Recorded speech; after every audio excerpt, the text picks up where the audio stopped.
All right, good morning. Welcome back to the live room. How is it? Chris says, here we go. Let's get this range bar chart. Good. Perfect. Welcome back to, I'm doing good. Getting ready to end our live reset for the week. We got one more tomorrow. Not much happening today. As we talked about yesterday, just taking a look at the financial news that is coming up. We've got a handful of fundamental announcements coming up today. We have day 2 of our FOMC meetings today. We've got the press conference later today at 2:30. We have the statement at 2 o'clock, something to be aware of. I don't think we're going to see all too much that is surprising. And typically the markets move off deviation from the news, but that doesn't mean that there won't be movement, right? The more experience I get in the market, the more I understand how fundamental events are really used. So it wouldn't surprise me to see a bunch of action, a bunch of hoopla, and then we end up kind of at the end of the day not doing too much. But this is one of the fundamental events that I will avoid. I never trade through FOMCs or anything like that. And then tomorrow we followed it up. We got Swiss National Bank, we have European Central Bank, we have Bank of England, all coming out with announcements tomorrow. So the next 2 days are going to be flooded with the fundamentals. Orson says, "Am I into Christmas spirit yet?" Not really. I don't know. I'm getting better at getting in the Christmas spirit. I've never been a big Christmas guy, but after having kids, I get in the spirit through my kids. But you know me, I'm very unemotional. I don't really lean one way or the other for most things, aside from club. They continue to disappoint me week in and week out. But aside from that, I'm pretty good with kind of just, I don't know, just existing. But I do get excited for the kids. We did the tree the other day and whatnot. So they're starting to get pumped. Or is that we have money heist as well? Good. All right, so let's get started today. I was having issues kind of figuring out what I wanted to use for my trade of the day because there wasn't really too much out there that excited me. Also, there wasn't too much out there that we didn't cover yesterday either. So like Nikkei, the AB equals CD, the complex pullback here is working well. I don't know if you guys remember the Aussie New Zealand, right? We had a projection up to 106 even. That's running pretty well. But we're going to do today's trade of the day. We're going to do it on the pound Canada. Because I think this is an interesting comparison to one that we looked at yesterday on dollar Canada. And we can see some of the differences here. So as always, let's do this boring and methodical process of IPDE: identify, predict, decide, execute, the 4-step process that is the center of our trading and keeps us on track and allows us to be consistent. All of that boring stuff, right? I was talking to, you guys know Michael Lamont, right? From Mara Wealth. We brought him in a couple years ago to do a presentation on in one of our workshops. We need to bring him in again now that I think about it. I love that dude. He's awesome. We were talking the other day about, I put out a post talking about, the same thing. Well, people understand it takes time to be a doctor. It takes time to learn how to fly planes. It takes time to basically do anything else in life. But people, when it comes to trading, people assume it's easy. Like it's not a skill like anything else. And I was asking the question, like, why do you think that is? Why is it, if we understand it takes time and effort to be a professional player at anything, it takes time and effort to be a professional at anything, no matter what field you're in, whether it's sports or whether it's in the medical field, whether you're a teacher, right? It takes time and effort to be successful at anything. But when it comes to trading, people are like, nah, I can do it in a day. And I was like, why is that? Is it because of the association of money? And he had a few different thoughts in it, but the main one was, yeah, like in general, we are so undereducated when it comes to money that we just don't have a realistic expectation of how money works. So like we think it's this quick kind of instant gratification thing. And because investing and trading deals directly with money, we associate it the same way. And it couldn't be further from the truth. And it's interesting and always offensive. But let's go through that process that keeps us consistent so we can make consistent, slow profits and have a consistent, slowly growing equity curve that compounds over years and years and years. That starts off looking like it's not too attractive. And then when you look back 10 years, you're like, oh my gosh, I made that much, right? Or this is one of the reasons there, no one is saying, one of the reasons is there's no one saying you could be a surgeon overnight. That is true. Although, I don't know, this new TikTok generation we live in, there's a lot of quote unquote doctors out there with these get rich or these quick fixes. So I don't know. Maybe you can learn to become a surgeon overnight. I wouldn't personally trust that surgeon, but you know. So anyway, so let's go through that process.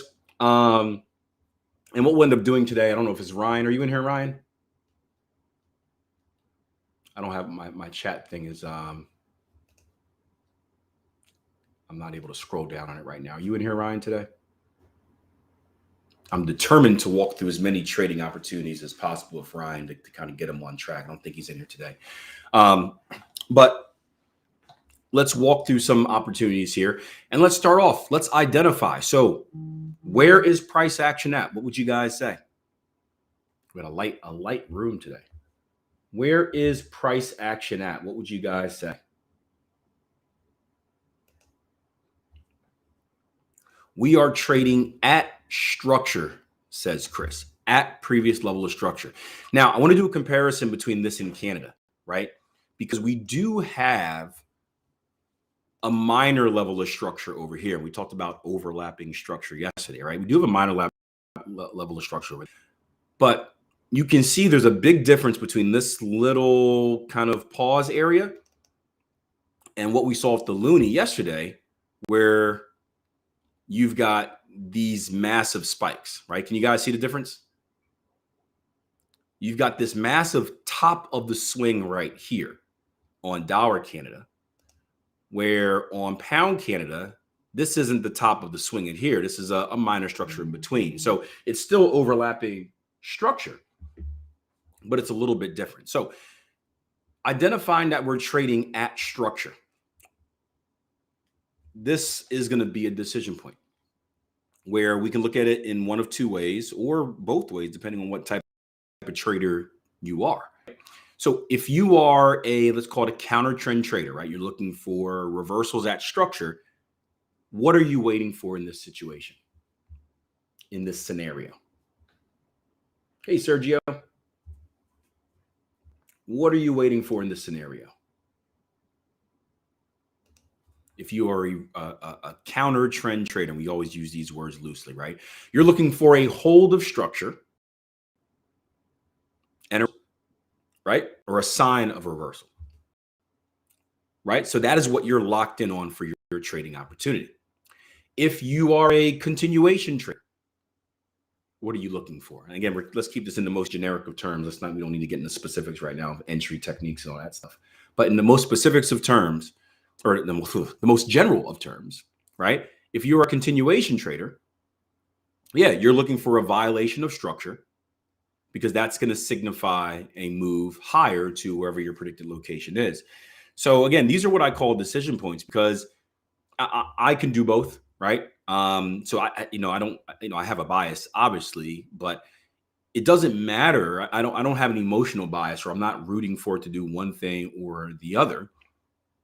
I'm simply looking at this area. I'm saying, hey, this is a key level of structure resistance. Now, I don't know how price is going to react at this level of resistance, but what I do know, and this goes off of yesterday's lesson, how we ended things about kind of projecting bigger overall moves. What I do know is that based on how price reacts at this level, the market's going to tell me how I should react, right? If we get signals that we're holding, I look for counter trend. If we get signals that we violate, then I can look for continuation higher. And now, just like we were talking about with Ryan yesterday, I've set myself up where now I'm just waiting, right? I look at this and I'm just sitting back waiting. Okay, market, show your hand. Ball's in your court. What are you going to do? Right? Does that make sense? So if you're counter trend only, you're only locked in on one scenario. If you're continuation only, you're only locked in on another scenario. If you're someone that has the ability to do both, then you play out both scenarios in your head. And you can mark your chart up and all that fun stuff as well, but you're prepared in advance. And if you're prepared in advance as a trader, you don't deal with stuff where you have to panic or anything like that when the trading situation comes, right? If that double top comes, you're not scrambling to figure out what to do. Orsi already knows, okay, if I get a double top, then I trade it. Or if we break and close above, you're not scrambling to do something else. You already know how to handle the situation. So right now we're holding at structure. So we would be looking for shorts, in my opinion. So we can drop down to the 4-hour chart. You can see it was a nice direct move up there. That's what I like to see, right? Do we have anything else that can help us, maybe build some confluence? It's not going to be a lot as far as a CTS trade. If you're a CTS trader, you're not going to get a lot right here. We've got structure, a good level of structure, but we're not going to have any fibs, AB equals CD, anything like that. We do have the RSI overbought. I need to go back into my settings so I can see it on the sideline here. I took it off to, give me a second here. I don't know why did I take it off. Whenever you go to a new layout, you do all these weird things. Where's here? I got to find it later. Indicator last value. There we go. Yeah, there we go. Boom. So we got our RSI up at 88 currently. Yep. So we can build a CTS. Sure. If you're someone that has even handle, right? $1.71, $1.71, you can add that into your CTS structure or CTS scorecard as well. We've got the RSI overbought. And then you're going to continue to build your score as you're waiting for your reason for entry. Now, obviously, your reason for entry is going to be a little bit different per person. If you're super aggressive, you may be looking for a single candlestick. If you're kind of aggressive, maybe a multi-candlestick formation. More conservative, maybe a double top, super conservative, 2618, right? Can go on and on and on. But if you've decided, and we haven't actually decided yet, but if you decided that this is a trading opportunity that you're interested in, right? Now you need to start going through your trading plan and asking yourself, what do I need to enter? Now, so far, we have a somewhat positive candle here. There's nothing yet that has given us a sign that we're more likely to reverse than not, but we're starting off the right way, right? We've got a test of the highs here. Me personally, I'd love to test the absolute highs. So I'd love to get a candle right where we wick up here and obviously we close below. That is perfect for me. The market doesn't care what I think is perfect, but just perfect for me. But this is pretty decent so far, right? You've got an inside bar forming right now. You could have a 3-bar reversal setting up. So it's certainly something worth keeping an eye on. Now, we know that there are 3 things we need to pay attention to when we're trading, right? What are the 3 things we need to pay attention to, or 3 things that we need to know before ever taking a trade?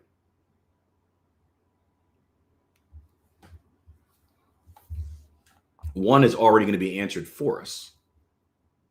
The 2 is going to take a little bit of analysis. One of the 2 remaining is pretty easy. The other one could be a little bit difficult. Entries, stops, and targets, right? So entries already. Hey, Ryan, we're just talking about you. We know our entries already, right? Because that's going to be in your trading plan. That is typically a non-negotiable, right? It's there. Typically, stops are the same way, right? They can vary a little bit, but typically traders have the same technique for stops. Like for me, I always use an ATR. Now it could be a 1 ATR, it could be a 2 ATR, it could be shifted around due to structure, but I always use an ATR. So that the answer to that question is usually common, right? The one that will vary, and this depends on the strategy, obviously, is going to be target. So if we just take an ATR right here. Let's see what our current ATR is. Our current ATR is, we're looking at 44. So let's take an ATR from the highs. What is this? 170 90s. So let's do an ATR stop. That's going to put us at 34. A 1 ATR would be right around here if we currently go there. The next question, and this is a little bit harder one, that's gonna require some analysis, is targets. So give me some ideas for target selections, guys. And again, these will vary depending on your aggressive, conservative. Good morning, Caesar. Hey, Sergio.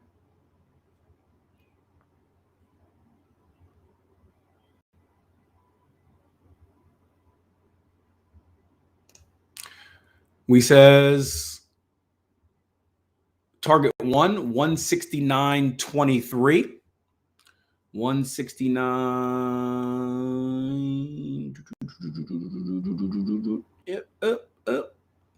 One thing I don't like about TradingView still, I love everything, it's still a little bit loose. 169.23, target 2, 168.53.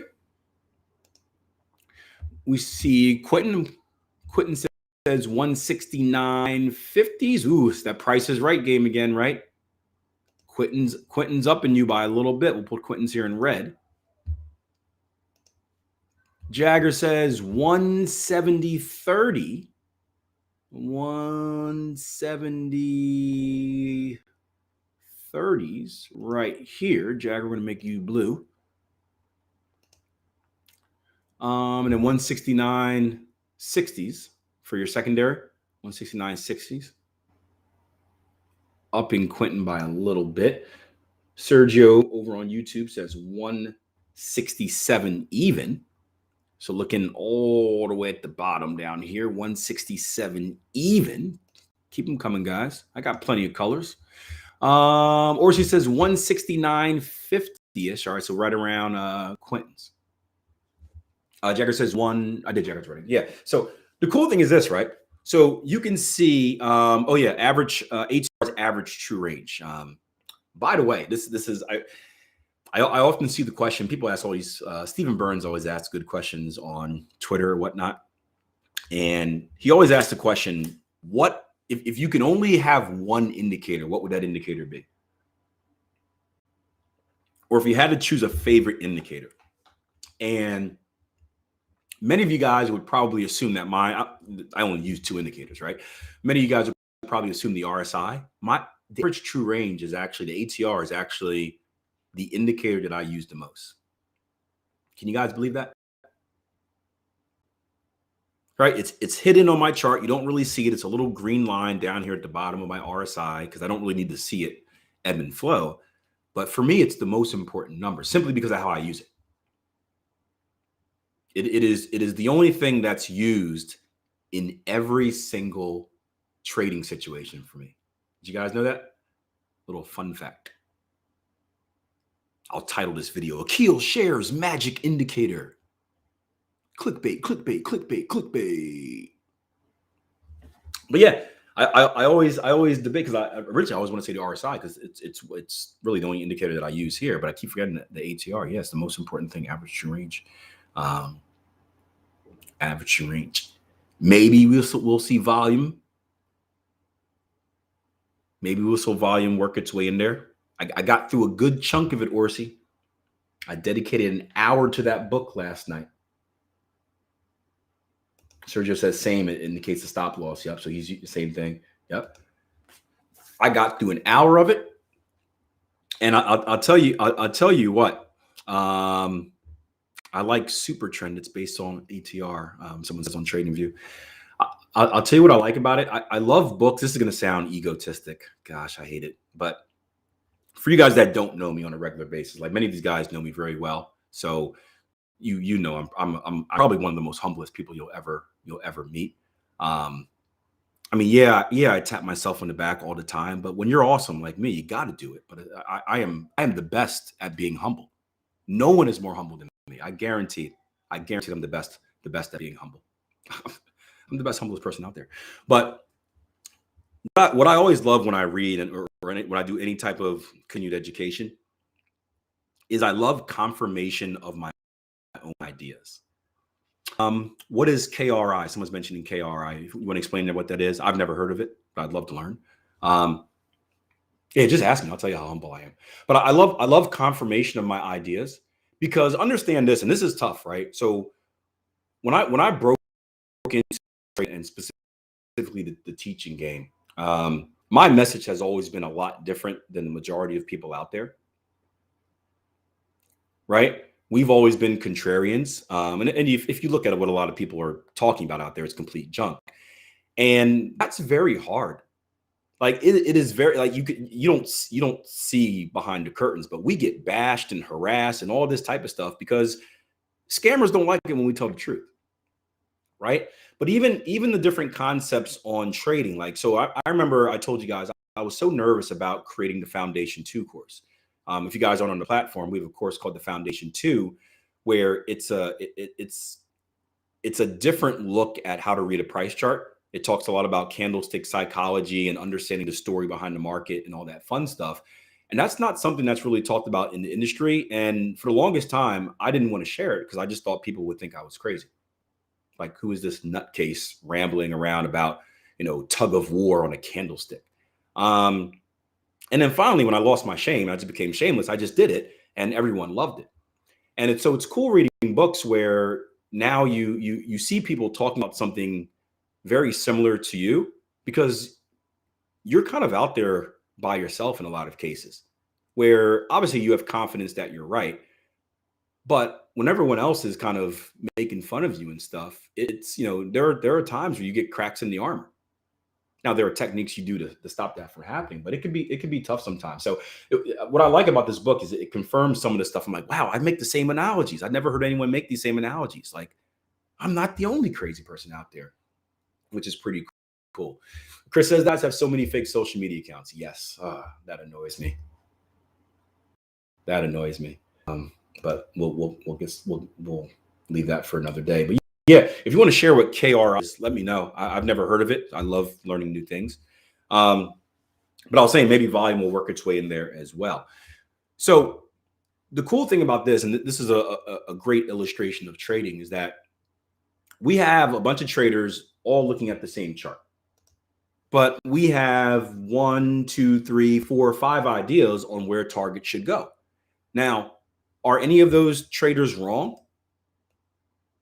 And this is what's going to be different if you're someone that just follows on social media, different places, right? Because you're going to get people all the time saying, oh no, Chris is wrong, or she's wrong. You can't put a target down there. Dude, it's analysis. Now, are there levels where it's like, hey, you should probably have it here versus here? Yes. Or is it like, hey, this is a little bit risky? And are there blatantly wrong places? Yeah, there are blatantly wrong places. But in general, it's all about how you analyze the market. And for me, taking targets isn't about kind of finding a magic number. It's about doing analysis and asking yourself, where do you think price action is going to go? So when I look at a chart like this, right, I look at the previous moves that price has made, right? And the area that stands out to me is this, right? We have this move down here, right? We have this consolidation where we keep hitting structure support, structure support, structure support, structure support, right? This is probably the area that I would anticipate price action coming back to and showing signs of struggle. And you can see we even had it with this little wick right here, right? Again, this wick shows us that there was a battle up here. So I would say anywhere from, if you're going to be super conservative, right up here, this little pregnant pause, I think that's too much, but anywhere from the top of this wick right here, about 69.71s to right around here, 69 evens, I would say that's a solid zone to look for targets at least initial targets. Again, overall, we're in a bit of consolidation. We're not in any type of bearish continuation. So I don't think there's any reason to be super aggressive. I think we should treat this like a potential area of consolidation where it wouldn't surprise me if we saw a symmetrical move. So if we came down and did the same thing that we did looking left, where we find another, potential accumulation or distribution zone. So that would be my idea for targets. So now, with that being said, now you need to make sure it meets your risk profile. And that's the easy one, right? You know what your risk profile is. If it's 1-to-1 minimum, then you can take your Fibonacci retracement, take it from your stop to your target, and you know that your entry has to be above that 50% line. If it's 2-to-1, you mark it out and see where 2-to-1 would have to be. And then once you know where your entry could be at, now you're just waiting for your entry reason. So let's say I'm shooting for this red line here, right? And I require a 1-to-1. So I'll take a Fibonacci retracement. I'll take it from my stop loss, which is up here. I'll take it to my target, which is down here at red. And I know that, hey, anything above that 50% level, I can enter because my risk profile is going to make sense. Anything below that 50% level, I can enter. Now, let's say we get a situation where we get a 3-bar reversal and it completes below that 50% level. What do I do then?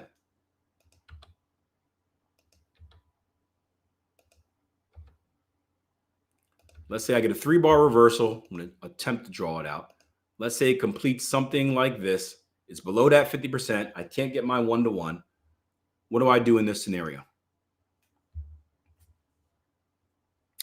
Got someone on TradingView saying I would put it at 168.84 and break even. Overall, it's a downtrend. I would disagree. Overall, we're not in a downtrend. I'll show you why in a little bit. And obviously, trend is going to depend on your perspective, but I'll show you why it's not a downtrend for me. And really quick, it says that the KRI is the Kyrie relative index. It's similar to the RSI, but I prefer the KRI, especially the divergences. It confirms the price better, in my opinion. Cool. Yeah. So if you have a second strike entry, you can go to your second strike. No. Here's Rain says. Look at this. Rain says adjust the stop above structure and recent high, maybe. So that's I'm glad you brought that up, because something we never want to do, right? We go back to the 3 different parts of our trade. We've got entries, we got stops, we've got targets, right? 2 of these things I never want to change. What are those 2? I'm glad you brought that up. It's going to make for a great lesson. Yeah. We never want to trade we never want to switch our stops, right? Our stops are put in a specific location for a specific reason, right? So we don't want to, if we move them down, now we have a stop loss that is not at a place that actually gives us protection. So what's the point of your stop loss, right? That's like jumping out of a helicopter without a parachute. I was going to make another analogy, but it's early in the morning. This is being streamed on social media, this first part. There may be kids listening, but you always want to use protection, guys. Trust me. Trust me on that. So we never want to move stops. Targets? Well, we don't want to move targets either, right? Because where are targets at? Targets aren't in a random location. Targets are at an area where we think price is going to go.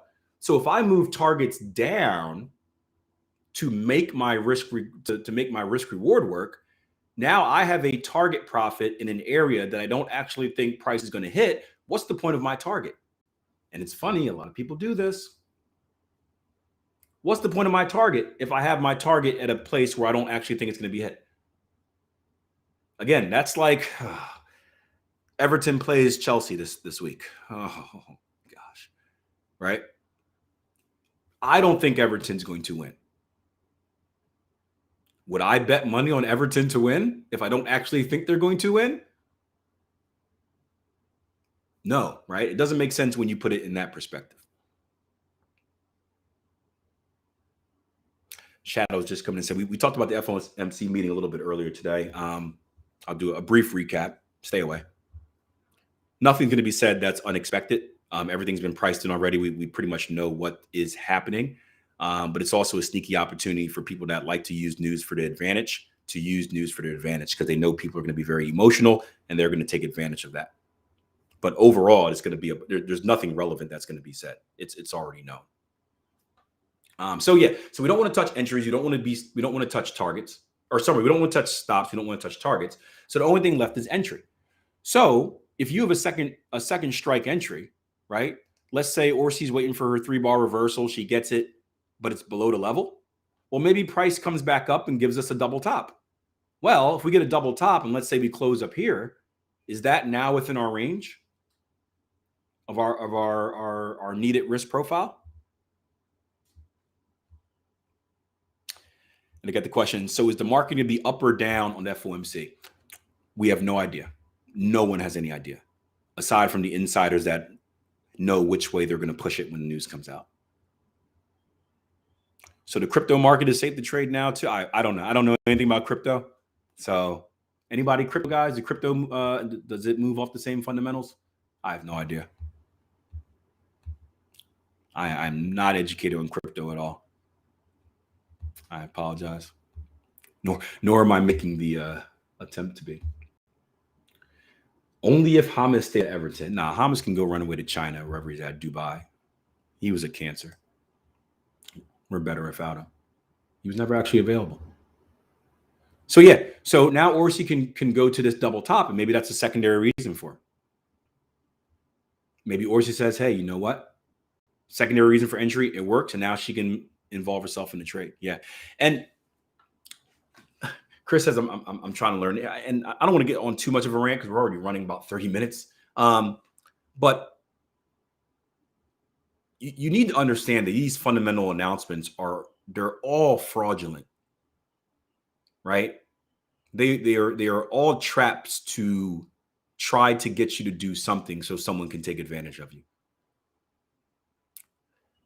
And you I mentioned this the other day about Anthony Chung, who's a fundamental analyst, and he will tell you don't trade off of fundamentals. And I would challenge you to track fundamentals, and because the obvious assumption is that good news equals good results, but that's not true.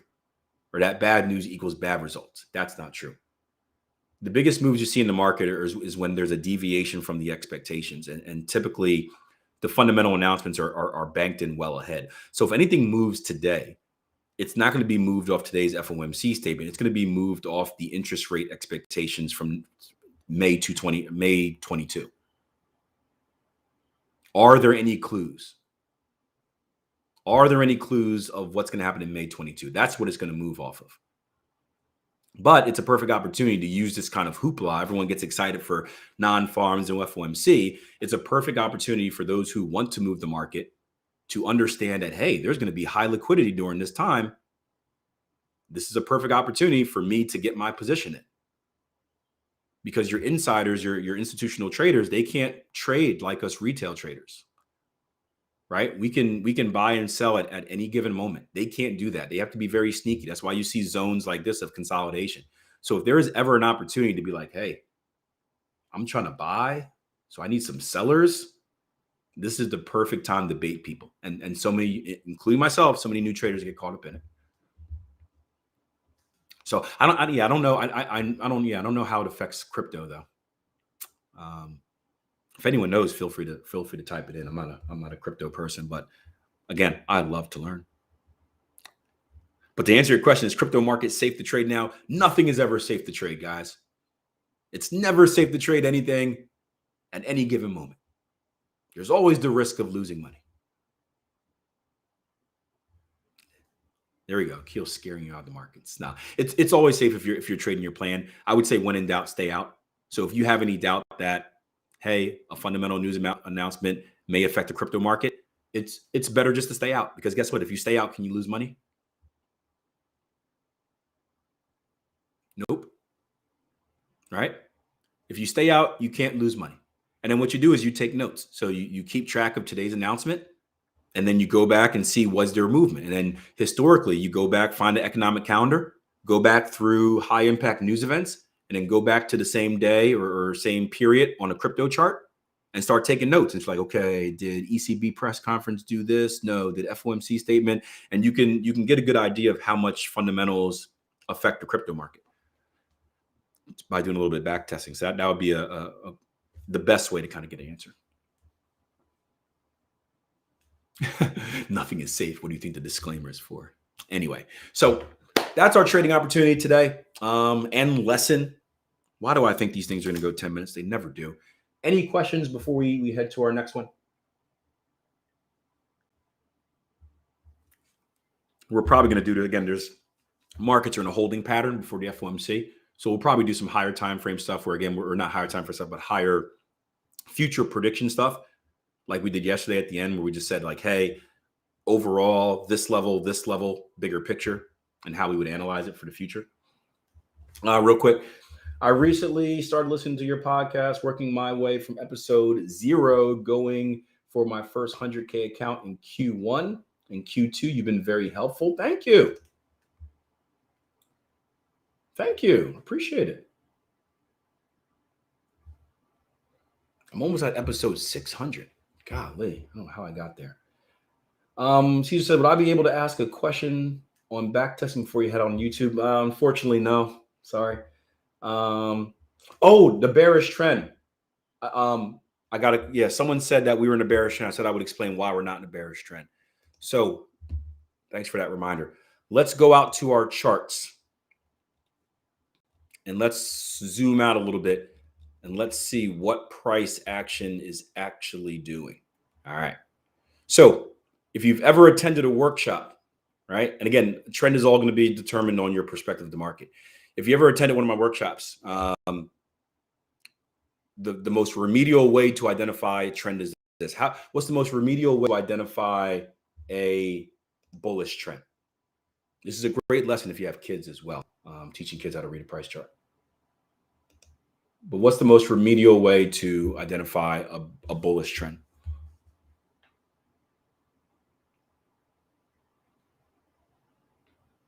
I use the ATR just for stops. So I use the multiple to ATR to project where my stop loss is at.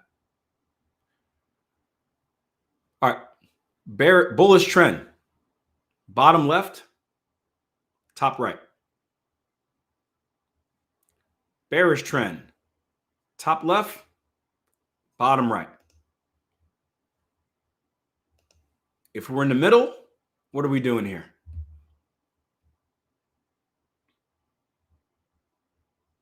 Nope, we are not. We are not in a downtrend. We are in consolidation. Yep.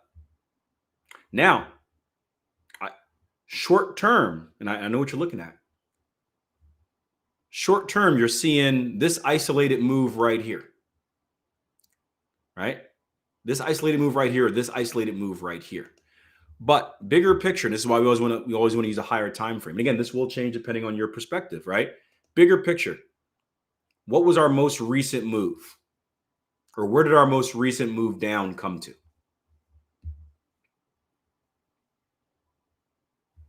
A previous level of structure, right? So we have rules on how to identify trends, right? Our 3-point move, our new structure low, outside return, new structure rule, or new structure low. We have rules on higher high, higher close, lower low, lower close, right? So we've come down to a previous level of structure. Now, just as we talked about with this trading opportunity, as we come down into that previous level of structure, we have two options. We either hold structure or we violate structure. In this case, did we hold or did we violate it? Structure held. So we did not create a new structure low. So because we did not create a new structure low, we can't predict that there's going to be a continuation to the downside. So that's why I say we're not in a bearish trend. We haven't violated any key levels of structure. So we are still in consolidation. Now, again, we can get onto a whole thing about trends and fractals within consolidation. And you can see here, there are going to be all types of trends, right? Directional moves, right? And it's very easy to look at these as trends. And in their own right, on smaller time frames, they are full-blown trends. But in the bigger picture, this is all just consolidation. And this is one of the hardest concepts for traders to understand, mainly because they're not taught the right way, or they're not taught to look at it within a rule set. And this is one of the biggest benefits of why we have a rule set, because it makes it black or white. You can look at something and you can say yes or no. If yes, then this. If no, then that. It's still discretionary trading. So reading the ebbs and flows, that's something that's a skill you have to train. But it takes the emotional side out of it, or we're kind of like, ooh, this the recent, not emotional, the recency bias side out of it. But it's not easy. So it's not if you're someone that has trouble identifying trend, don't think you're a loser or anything like that. It is very difficult. It is extremely difficult. It takes a lot of practice. And again, if you don't have a rule set or an idea of what to look for, it's not purposeful practice. So you're practicing, but you're not practicing within any rule set. So you're not really moving in the right direction, which makes it harder for even more people. But yes, so we're in consolidation overall, not in a bearish trend. Again, it's easy to see this last violation and say it, but we need to take a look at the bigger picture. So sorry about that. Forgot that. There we go. So consolidation. All right. Social people, I'm kicking you out. Thank you for joining. Hit that like button before you sign out. That's a massive help. Tier 1 members, where we want to go to next. What's our next stop?